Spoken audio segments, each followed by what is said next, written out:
नागदा नगर पालिका परिषद में यह कहा जा रहा है कि पन्नाधाई की प्रतिमा के संबंध में हम कांग्रेस पार्षदों का विरोध है, जबकि आपको जानकारी मैं देना चाहता हूं, पन्नाधाई की प्रतिमा लगाने में हमारा कोई विरोध नहीं है। उच्चतम न्यायालय के निर्णय अनुसार शहर के अंदर सारे महापुरुषों की प्रतिमा लगाने के संबंध में एक प्रस्ताव परिषद के अंदर आया था।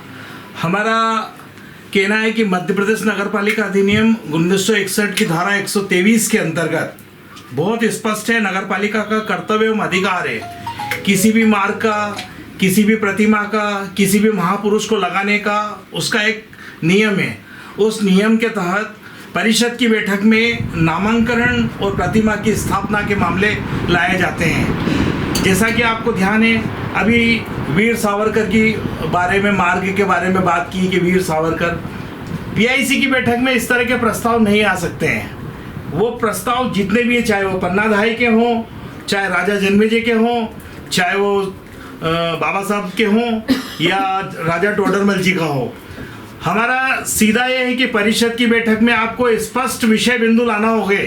उस विषय बिंदु में आपको स्पष्ट करना पड़ेगा कि माँ पन्नाधाई की प्रतिमा शहर में इस स्थान पर हम लगाना चाहते हैं। हमारा माँ पन्नाधाई की मूर्ति लगाने के संबंध में किसी भी प्रकार का किसी भी कांग्रेस पार्षद साथियों का कोई विरोध नहीं है, लेकिन आपको विषय बिंदु एजेंडे में लाना पड़ेगा और एजेंडे में ये स्पष्ट करना पड़ेगा कि इस स्थान पर हम प्रतिमा लगा रहे हैं। रहा सवाल विरोध करने का, हमारे सारे 11 पार्षद साथी एक मुश्त इस पूरे प्रस्ताव में अपना समर्थन कर रहे हैं। भारतीय जनता पार्टी के अन्य 12 लोग भी ये प्रस्ताव 24 लोगों का समर्थन प्राप्त है। माँ पन्नाधाई की प्रतिमा नगर पालिका परिषद में लगाने का सबसे पहला प्रस्ताव हम लाए। हम 11 ही लोग लामबंद हुए। सबसे पहले हमने ऑफिस खुलते ही 10:30 बजे सबसे पहला प्रस्ताव माँ पन्नाधाई को नगर में मूर्ति लगाने का प्रस्ताव कांग्रेस पार्षद दल द्वारा लिया गया।